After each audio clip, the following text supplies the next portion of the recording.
Good morning. Welcome to the First Religious Society Unitarian Universalist in Newburyport, Massachusetts. I'm Marcus Lyle, and I have the privilege of serving as your worship associate this morning. If you are joining us for the first time, welcome. We're glad that you're here. If you're new and you'd like to connect, please fill out one of the blue cards in the pew and put it in the collection plate. Our young church families will be hosting coffee hour next door in Parish Hall immediately following today's service. Please join us for coffee, conversation, and light refreshments. This will be a fun opportunity to connect with other congregants of all ages. We come together at FRS in person and online, committed to love, peace, and justice. Our mission and our invitation to all of you is to come as you are, journey together in love, act with courage, transform our world. If you are worshiping online and would like access to this morning's order of service, please click on the link just below the live stream. If you would like a large print order of service or hymnal, please ask an usher and they will be happy to help you. Please take a moment to review your order of service for all the activities happening this week. In particular, I highlight we have now created a scent-free space in the sanctuary for those with fragrance sensitivities and allergies. The pews near the choir and the piano are now designated as a scent-free zone. We've also ordered low-fragrance flowers for Easter and have changed out the air fresheners in the bathrooms. Want to get away to some really fresh air?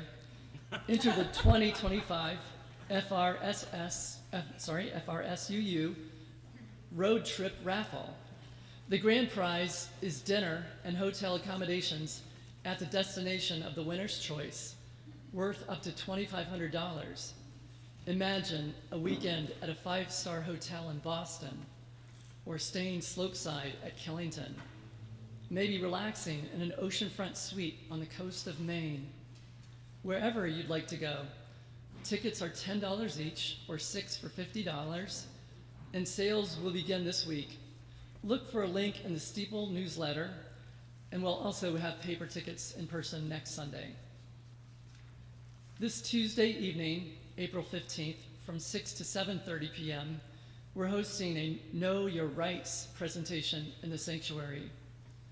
We'll learn about essential legal rights of immigrants, how to handle interactions with law enforcement or immigration and customs enforcement, and information to protect yourself and your communities. These workshops empower immigrants and community leaders around immigrant justice. Every Sunday, it is such a blessing that we can gather. So let us give ourselves to it. Welcome, once again. It's good to be together.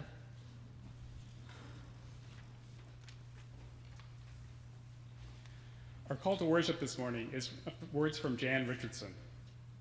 Blessed are you who bear the light in unbearable times, who testify to its endurance amid the unendurable, who bear witness to its persistence when everything seems in shadow and grief. Blessed are you in whom the light lives, in whom the brightness blazes, your heart a chapel, an altar where in the deepest night can be seen the fire that shines forth in you, in unaccountable faith, in stubborn hope, in love that illumines every broken thing it finds. Please rise in body or in spirit as we sing our first hymn today, number 1008, When Our Heart is in a Holy Place. Holy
seated. And now I'll invite members of our Leading Edge team up to light the chalice. They've been working with Paula Cole-Jones and will be co-leading a workshop for the whole congregation on May 6th and 13th on Zoom about building a culture of inclusion. You can sign up at coffee hour, and I think you got a handout with more information. The big font.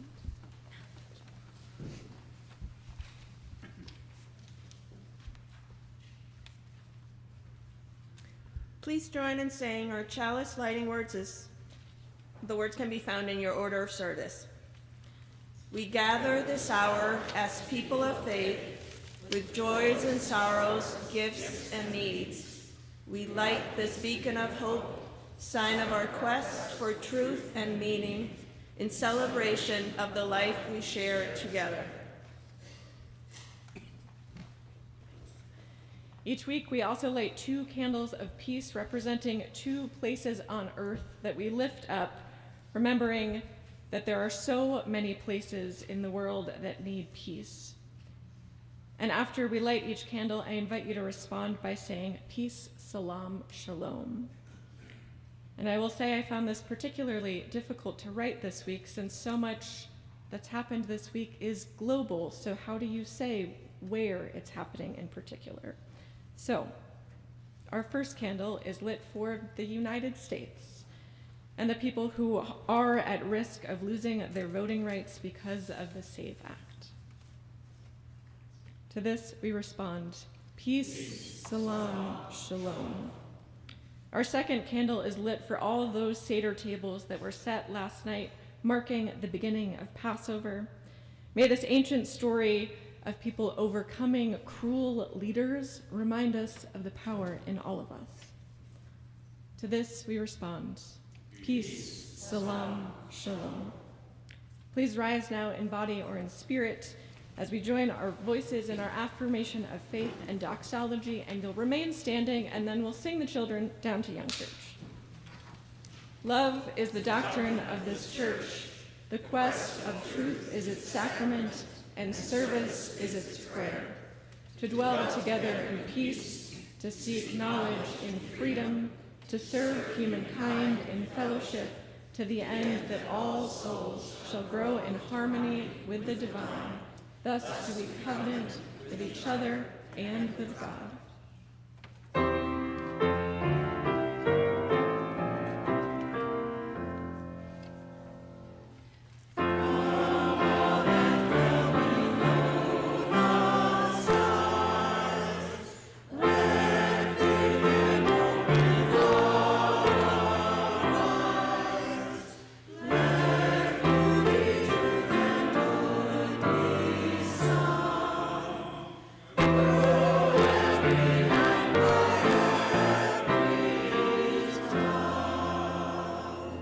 Number 413, go now in peace.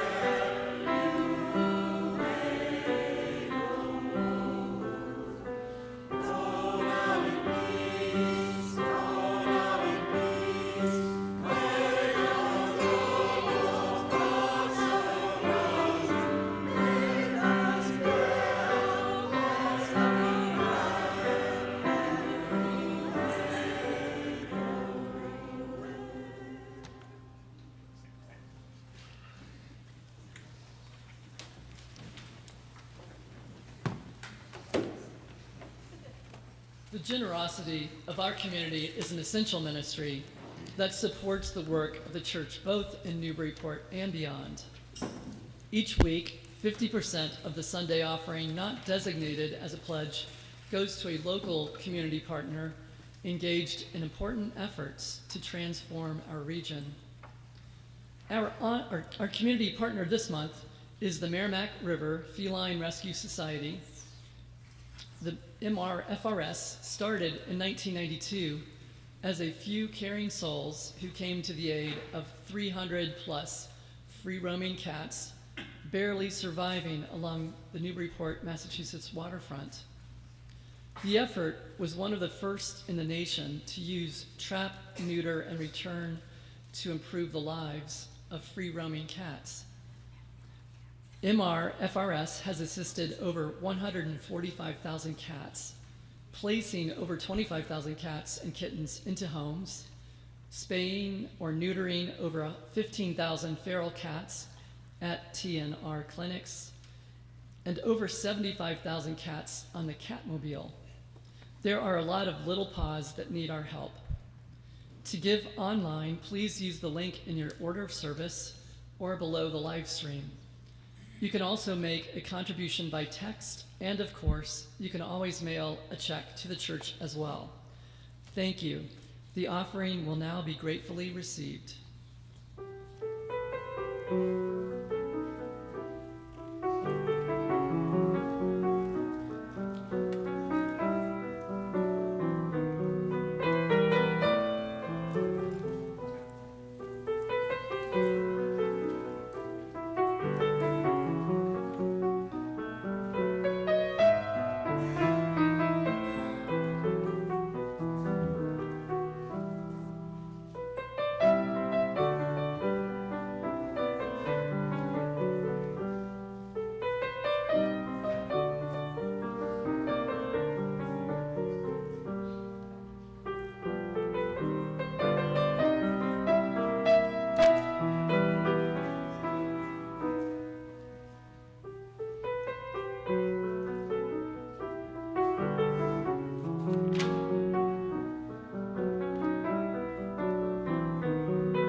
Each week, we lift up the joys and sorrows of our beloved faith community. Tina Turner, our pastoral care associate, will light the candles as I read what has been shared with me in advance of today's service. If you would like to share a joy or sorrow to be read in this service, you can always send an email to betweenus@frsuu.org or write in the book located in the vestibule.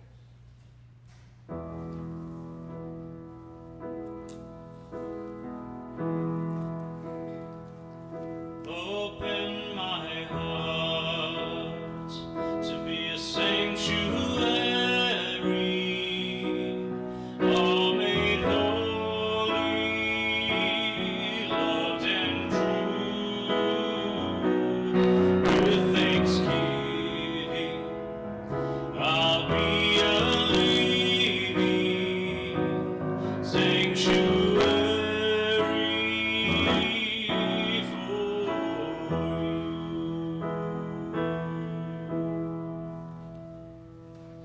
We missed 2 candles from last week, so I'm going to start with those.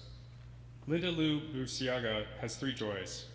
So much appreciation to all planners and facilitators of the profound experience of the reading of the book Cast.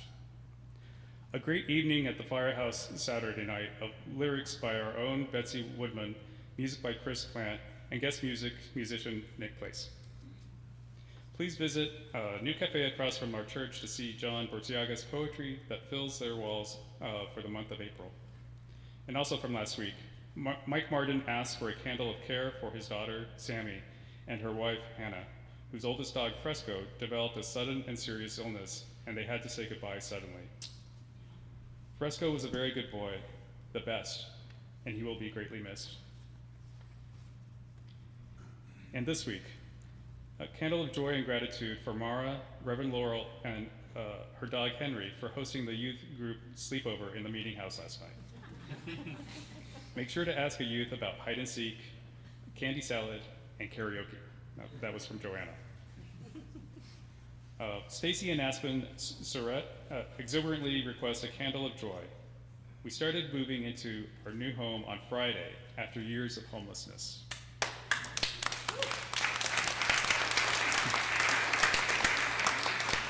This is the first time we have had a home that is just ours. Thank you. And thank you especially to the woman for assisting. We love you.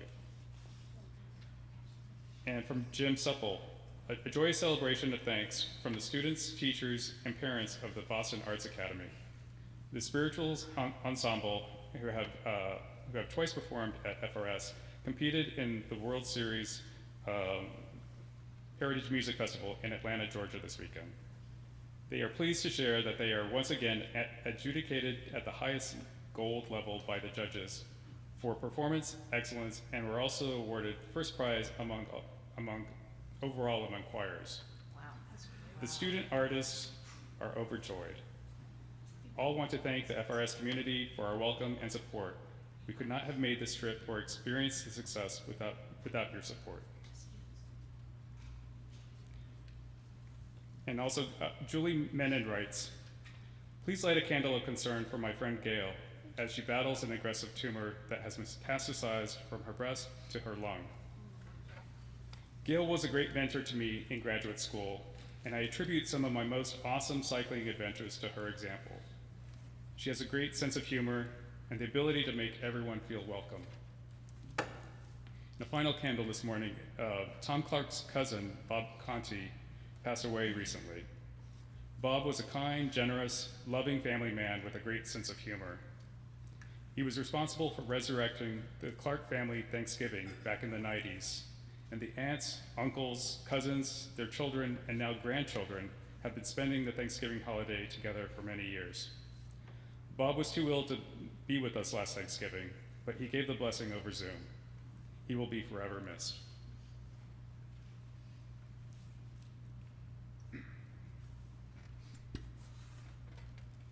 Let's all join in singing Sanctuary together.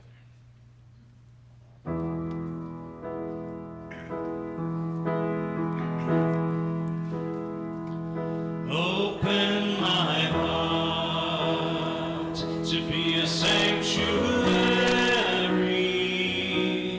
all made holy, loved and true. With thanksgiving, I'll be a living sanctuary for you.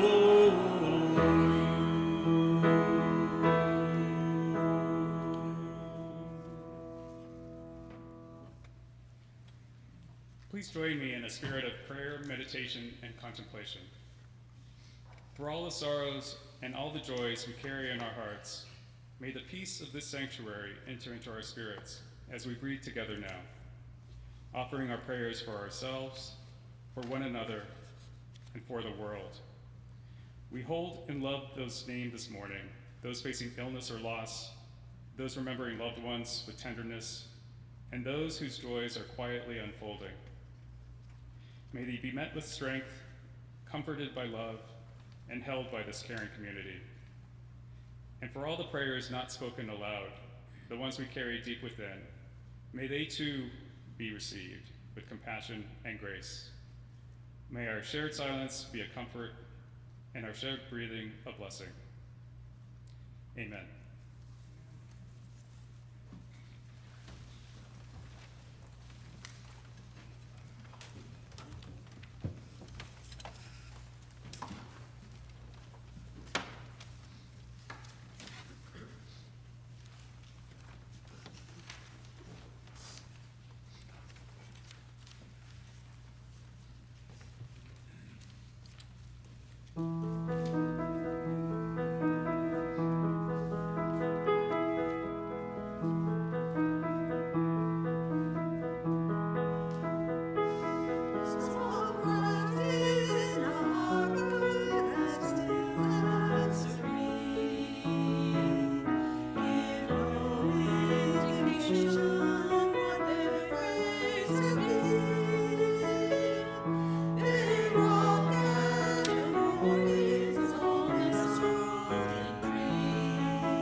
The following is an excerpt from the Drum Major Instinct sermon given on February 4th, 1968 by the Reverend Dr. Martin Luther King Jr. If any of you are around when I have to meet my day, I don't want a long funeral. And if you get somebody to deliver the eulogy, tell them not to talk too long. And every now and then I wonder what I want them to say. Tell them not to mention that I have a Nobel Peace Prize. That isn't important. Tell them not to mention that I have 300 or 400 other awards. That's not important. Tell them not to mention where I went to school. I'd like somebody to mention that day that Martin Luther King Jr. tried to give his life serving others. I'd like for somebody to say that day that Martin Luther King Jr. tried to love somebody. I want you to say that day that I tried to be right on the war question. I want you to be able to say that day that I did try to feed the hungry. And I want you to be able to say that day that I did try in my life to clothe those who were naked. I want you to say on that day that I did try in my life to visit those who were in prison. I want you to say that I tried to love and serve humanity. And yes, if you want to say that I was a drum major, say that I was a drum major for justice. Say that I was a drum major for peace. I was a drum major for righteousness. And all the other shallow things will not matter. I won't have any money to leave behind. I won't have the fine and luxurious things of life to leave behind. But I just want to leave a committed life behind. And that's all I want to say. If I can help somebody as I pass along, if I can cheer somebody with a word or song, if I can show somebody he's traveling wrong, then my living will not be in vain.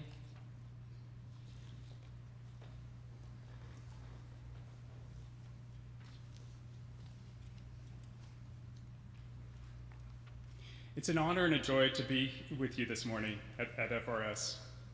I serve on the Congregational Life team for the New England region of our Unitarian Universalist Association, and it's through that role that I find myself here today. Although this is my first time in this very high pulpit, I did have the pleasure of crossing paths with your board and Reverend Rebecca several years ago as she started her shared ministry with you. I facilitated a board retreat for them at that time. Thank you so much for the gracious invitation to join you today.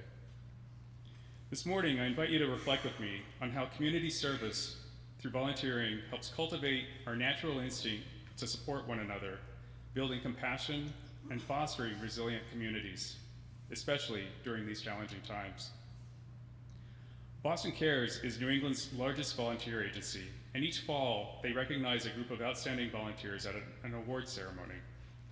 They also create and post video profiles of these awardees on YouTube.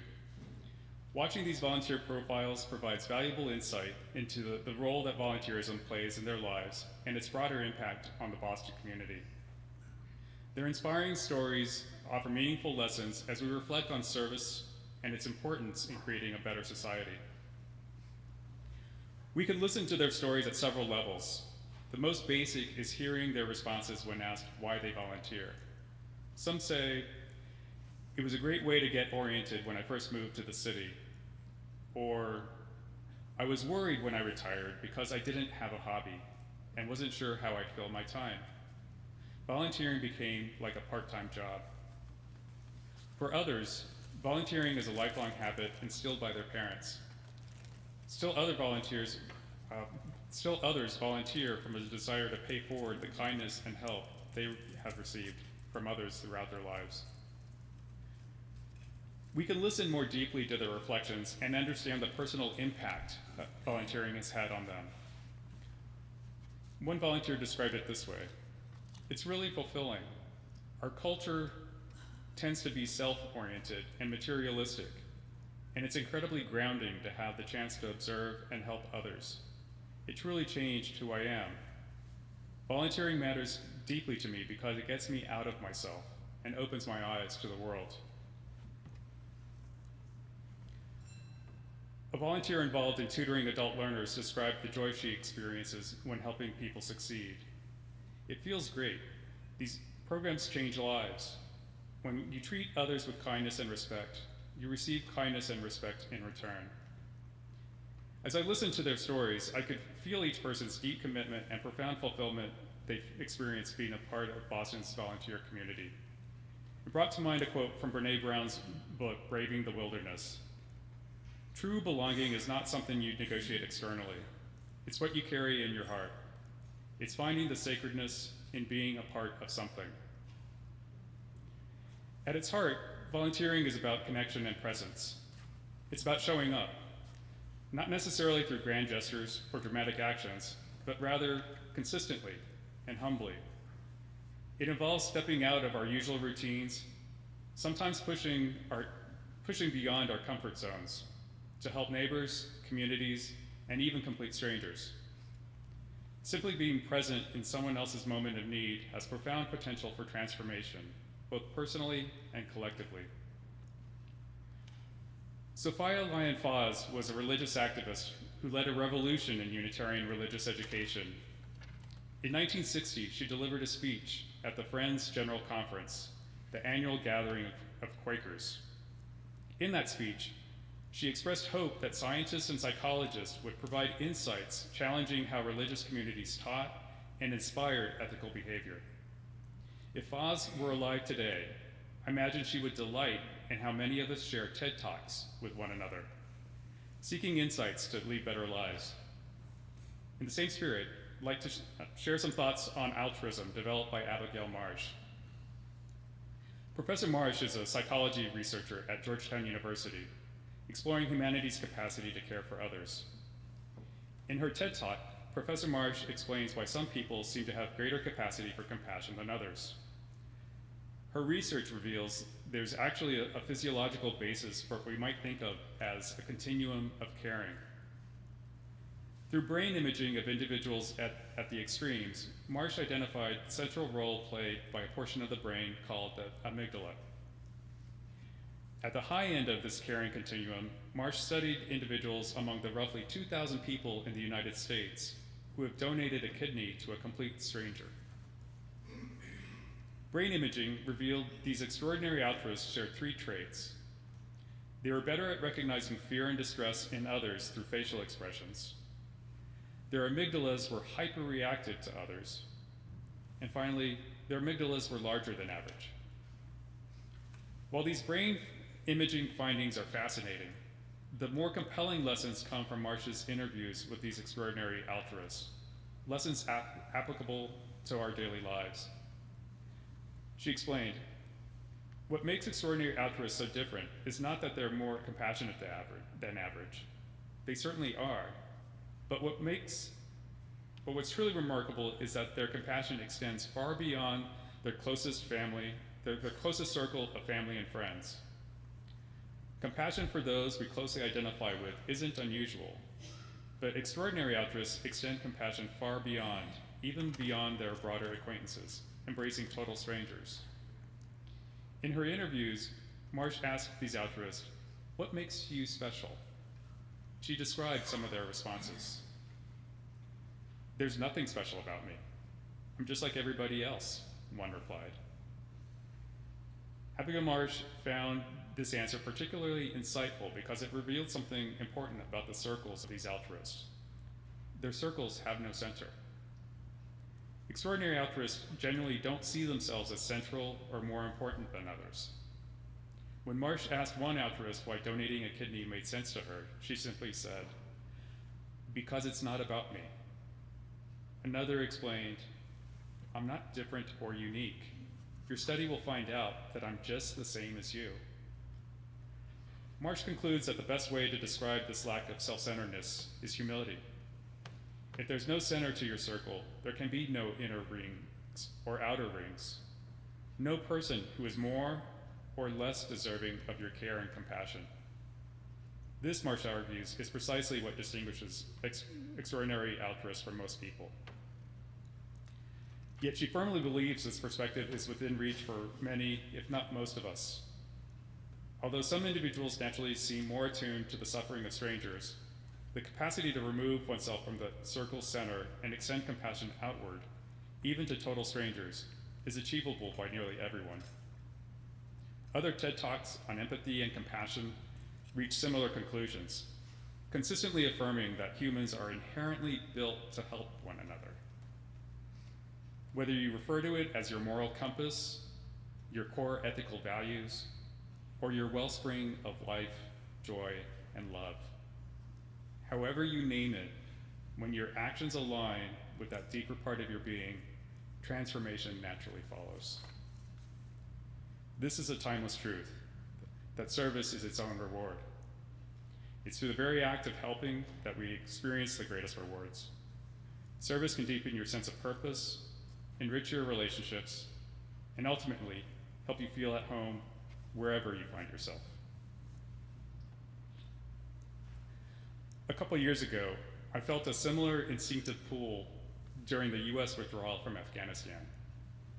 During that time, there were heartbreaking images on television and social media of people desperately trying to escape the overwhelming chaos. Like many, I was struck by a profound sense of helplessness. Yet beneath that helplessness stirred an even stronger impulse. I had to do something, anything, to help. That's how I discovered the International Institute of New England, or IINE. Initially, I was disappointed to find that most of their volunteer opportunities occurred during regular working hours, which made it difficult for me to participate.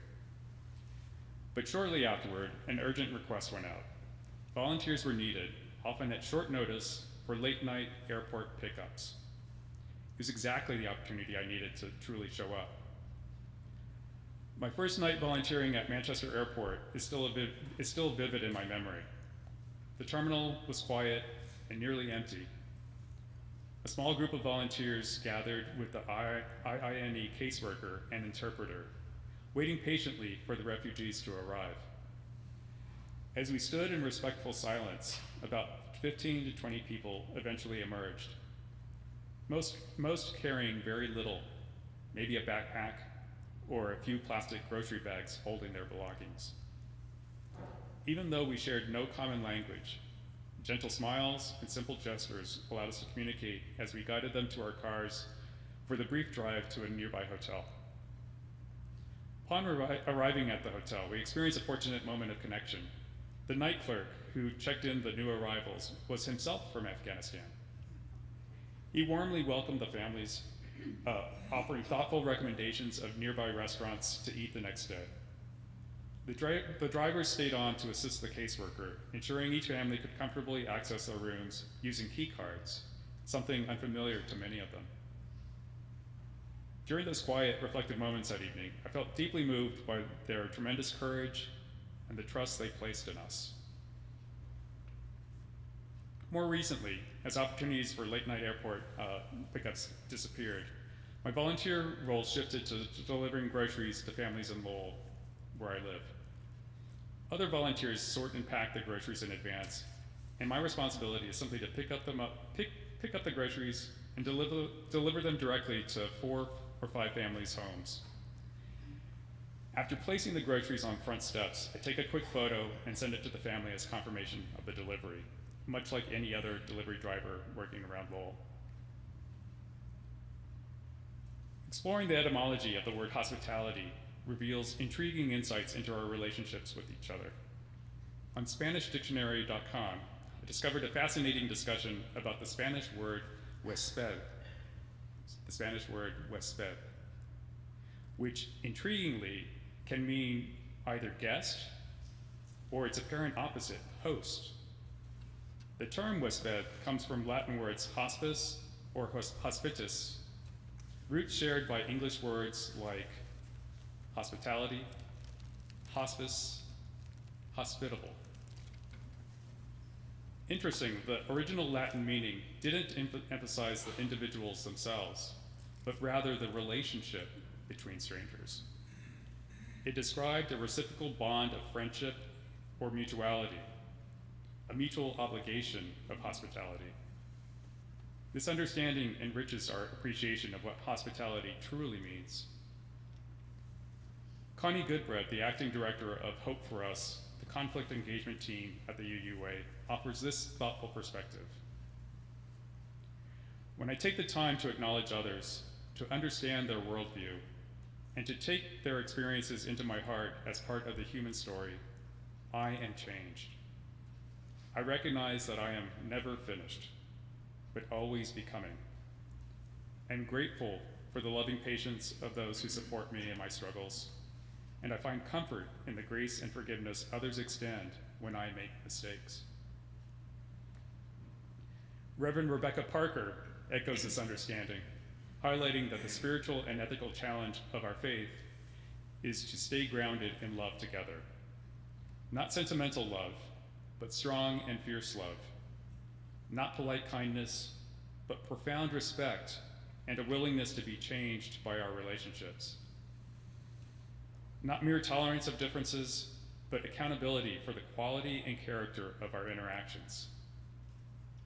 To sustain this, we need spiritual practices that strengthen our ability to see ourselves and others as beloved, and to continually extend love outward in ever-widening circles of embrace. These insights align deeply with the core of our Unitarian Universalist values.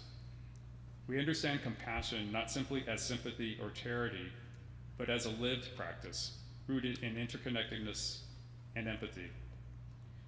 My experiences with IINE affirmed this understanding profoundly. Every action, whether driving families in the quiet hours of night or delivering groceries during my lunch break, felt like an expression of this expansive compassion.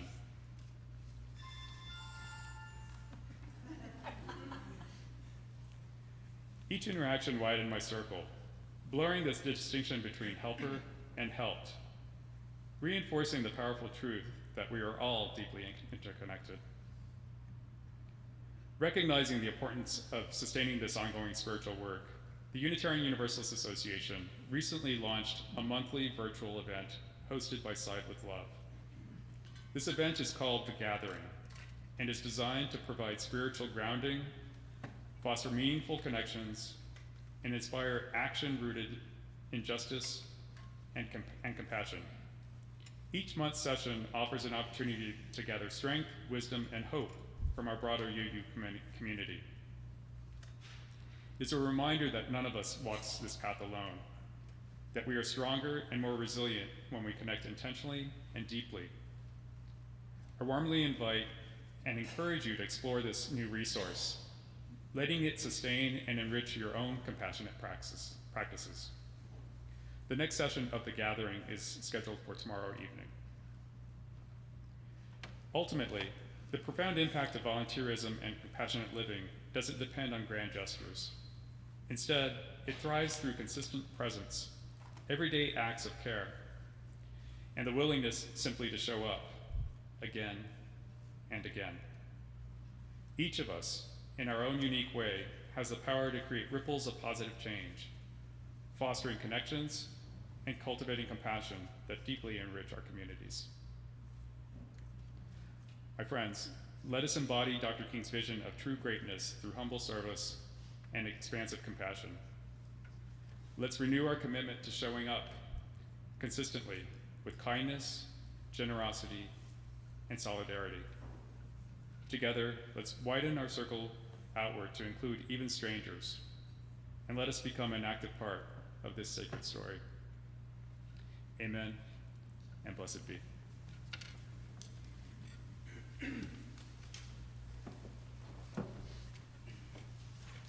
Please rise in body or in spirit for our final hymn, number 1017, the teal hymnal, Building a New Way.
Please remain standing and join in saying our unison benediction as Marcus extinguishes the chalice.